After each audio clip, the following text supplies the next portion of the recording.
গণহারে পদত্যাগপত্র জমা দিচ্ছে ইসরায়েলি সেনারা। অবশেষে হেরেই গেল নেতানিয়াহু।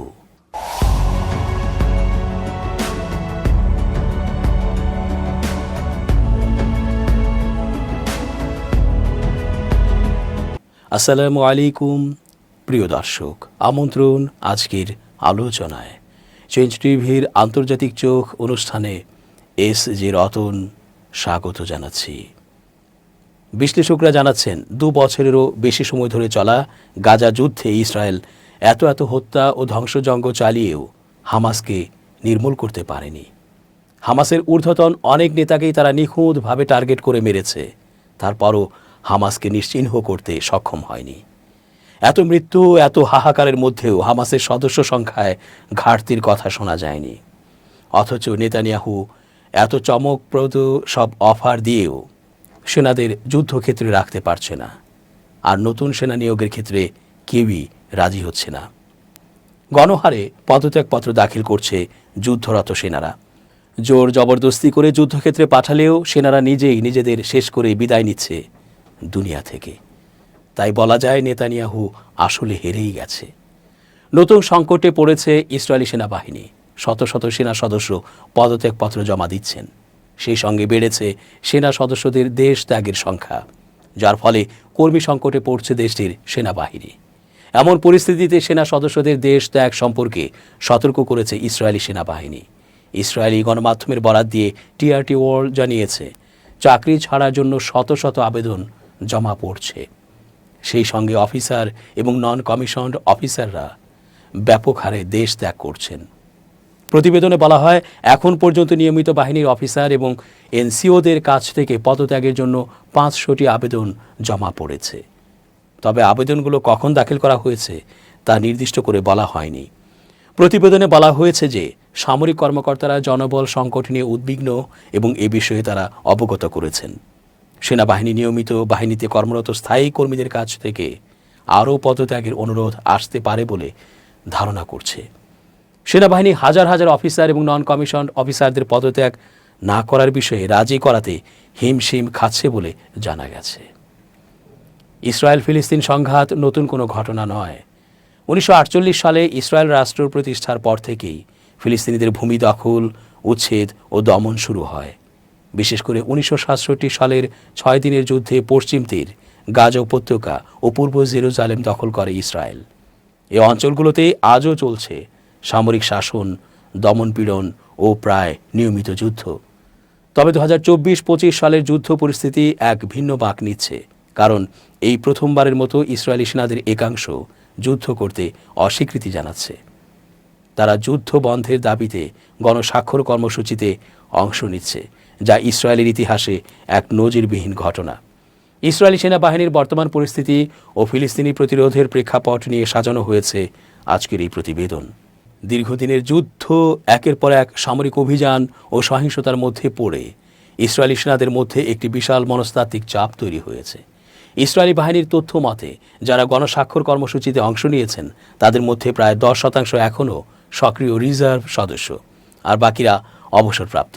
তবে এসব সাবেক সেনারাও জানাচ্ছেন তারা এই যুদ্ধকে সমর্থন করতে পারছেন না। এমনকি অনেকে সেনাবাহিনী থেকে সরে যাওয়ার জন্য ইচ্ছাকৃতভাবে আহত হওয়ার পথও বেছে নিচ্ছেন। একটি জরিপে দেখা গেছে 60% ইসরায়েলি নাগরিক বর্তমানে যুদ্ধের বিপক্ষে। এটা শুধু শারীরিক ক্লান্তি নয়, নৈতিক দ্বন্দ্ব বড় কারণ। দীর্ঘমেয়াদী দখলদারত্ব ও নিরীহ ফিলিস্তিনিদের ওপর হামলা, বিশেষ করে শিশু ও বেসামরিক জনগণের হতাহতের চিত্র অনেক ইসরায়েলি সৈন্যের বিবেককে নাড়া দিয়েছে। গাজা উপত্যকায় ইসরায়েলি অবরোধ, অবৈধ বসতি সম্প্রসারণ ও হামলা বহুদিন ধরেই চলেছে।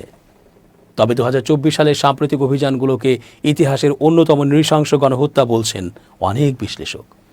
গাজায় একের পর এক বিমান হামলা, হাসপাতাল, স্কুল, এমনকি শরণার্থী শিবিরেও হামলা হয়েছে।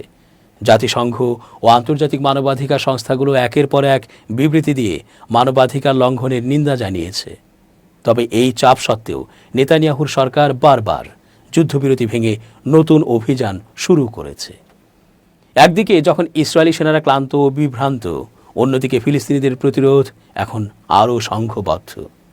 গাজা ছাড়িয়ে এখন পশ্চিম তীরেও ইসরায়েলি সেনাদের লক্ষ্যবস্তু করা হচ্ছে। জেনিন ব্রিগেড, আল কোদস ব্রিগেড ও নাবলুস ব্যাটালিয়নের মতো গোষ্ঠীগুলো সক্রিয়ভাবে প্রতিরোধে জড়িত।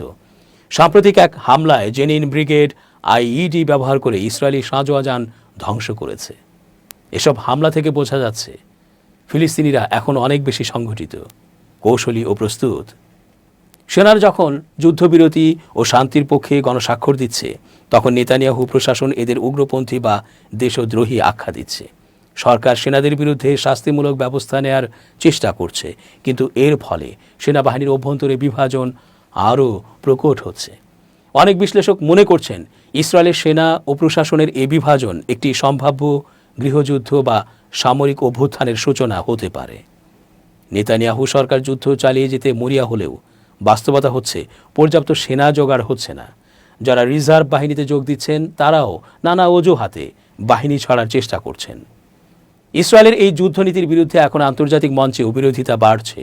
মার্কিন প্রেসিডেন্ট বাইডেনের অবস্থান কিছুটা নরম হয়ে এসেছে।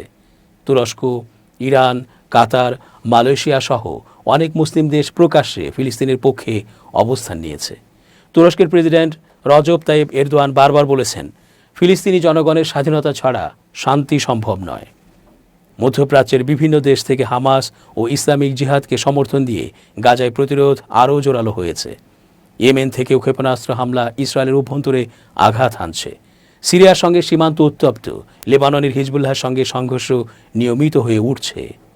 এ সবগুলো ফ্রন্ট একসাথে খুলে গেলে ইসরায়েলের পক্ষে এককভাবে সামাল দেওয়া কঠিন হয়ে পড়বে। ইসরায়েলের অভ্যন্তরেও রাজনৈতিক ও সামাজিক অস্থিরতা প্রকট আকার ধারণ করেছে। প্রতিদিনই দেশ জুড়ে সরকার বিরোধী বিক্ষোভ হচ্ছে। আইন শৃঙ্খলা পরিস্থিতির মারাত্মক অবনতি ঘটেছে। বেকারত্ব, দ্রব্যমূল্যের ঊর্ধ্বগতি ও যুদ্ধের অবসাদ জনজীবনে হতাশা সৃষ্টি করেছে। ফলে জনমত এখন আর নেতানিয়াহুর পাশে নেই। এ পরিস্থিতিতে অনেক বিশেষজ্ঞ মনে করছেন, যদি দ্রুত একটি স্থায়ী যুদ্ধবিরতি ও শান্তি আলোচনা শুরু না হয়, তাহলে ইসরায়েল শুধু তার সামরিক শক্তি নয়, রাষ্ট্রীয় কাঠামোতেও ভয়াবহ ক্ষতির সম্মুখীন হতে পারে। ফিলিস্তিনিদের প্রতিরোধ এইবার শুধু প্রতিরক্ষা নয়, এটি তাদের অস্তিত্ব রক্ষার লড়াই। আর ইসরায়েলি সেনাদের যুদ্ধবিরতি চাওয়াও কেবল শান্তির পক্ষে নয়, এটি এক মানবিক মূল্যবোধের প্রকাশ। কয়েক মাস আগের কথা, বিশ্লেষকরা বলছিলেন ফিলিস্তিনের গাজা সিটি দখলের অভিযানে সেনা সংকটে পড়তে পারে ইসরায়েলি প্রতিরক্ষা বাহিনী আইডিএফ। সে সময় 22.5 মাসের এই যুদ্ধে উল্লেখযোগ্য ক্ষয়ক্ষতি ও ক্লান্তির সম্মুখীন হয়েছে সেনা সদস্যরা। মার্কিন গণমাধ্যম সিএনএনের এক বিশ্লেষণে উঠে এসেছে এসব তথ্য। এদিকে হিব্রু বিশ্ববিদ্যালয়ের নতুন এক জরিপে দেখা যায় ইসরায়েলের প্রায় 40% সেনা যুদ্ধ করতে কম আগ্রহী। বার্তা সংস্থা রয়টার্স বলছে, গাজা সিটি দখলের প্রাথমিক ধাপের কার্যক্রম চালাচ্ছে ইসরায়েল। আক্রমণ জোরদারে সেপ্টেম্বরে শহরটিতে আরও 60,000 রিজার্ভ সেনা মোতায়েন করা হবে। ইসরায়েলের নিরাপত্তা মন্ত্রিসভা গাজা সিটি দখলের অনুমোদন দেওয়ার মুহূর্তে কর্মকর্তারা অনুমান করেন এটি বাস্তবায়নে 5 মাস বা তার বেশি সময় লাগতে পারে। কিন্তু সেই সপ্তাহে সেনাবাহিনীকে সময়সীমা কমানোর নির্দেশ দেন নেতানিয়াহু। তবে এই মাসের শুরুতে সেনাদের ওপর অতিরিক্ত বোঝা চাপানোর বিষয়ে সতর্ক করেন আইডিএফ প্রধান ইয়াল জামির, যাদের অনেকেই গাজায় যুদ্ধের জন্য একাধিকবার ডাকা হয়েছে। নিরাপত্তা মন্ত্রিসভায় তিনি বলেন, 22.5 মাসের যুদ্ধে সেনা সদস্যরা উল্লেখযোগ্য ক্ষয়ক্ষতি ও ক্লান্তির সম্মুখীন। কিন্তু নেতানিয়াহু এবং তার জোটের অংশীদাররা নতুন যুদ্ধ পরিকল্পনা নিয়ে এগিয়ে যাওয়ায় জামিরের উদ্বেগ উড়িয়ে দেওয়া হয়। জেরুজালেমের হিব্রু বিশ্ববিদ্যালয়ের নতুন এক জরিপে দেখা যায় ইসরায়েলের প্রায় 40% সেনা যুদ্ধ করতে কম উৎসাহী। কেবল 13% সেনা যুদ্ধ চালিয়ে যেতে অতি উৎসাহ প্রকাশ করেছে।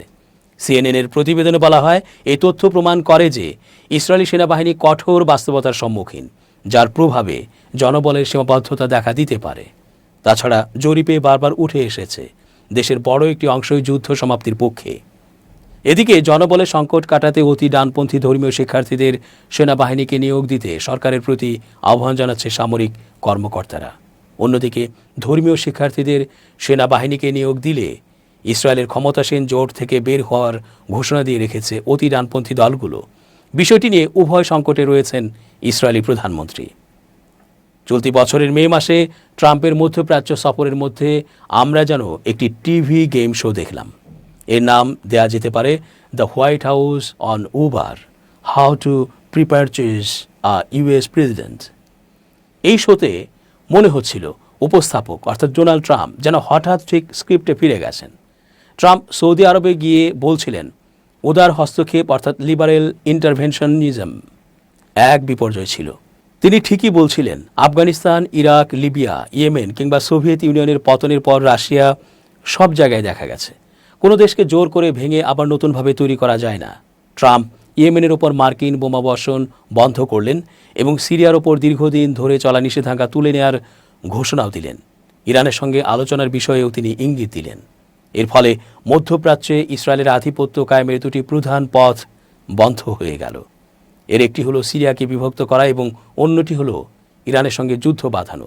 কিন্তু ট্রাম্পের এই অবস্থানে ইরান আশ্বস্ত হয়নি, কারণ ইরান বহুবার এরকম মার্কিন প্রতিশ্রুতিতে ধোঁকা খেয়েছে। পারমাণবিক অস্ত্র বিষয়ক আলোচনার সময় তারা বুঝে গেছে হোয়াইট হাউস যা বলে বাস্তবে তা সবসময় হয় না। দর্শক, আজ এই পর্যন্তই। ধন্যবাদ। changeTV.press, এক ফোঁটা হলুদও নেই।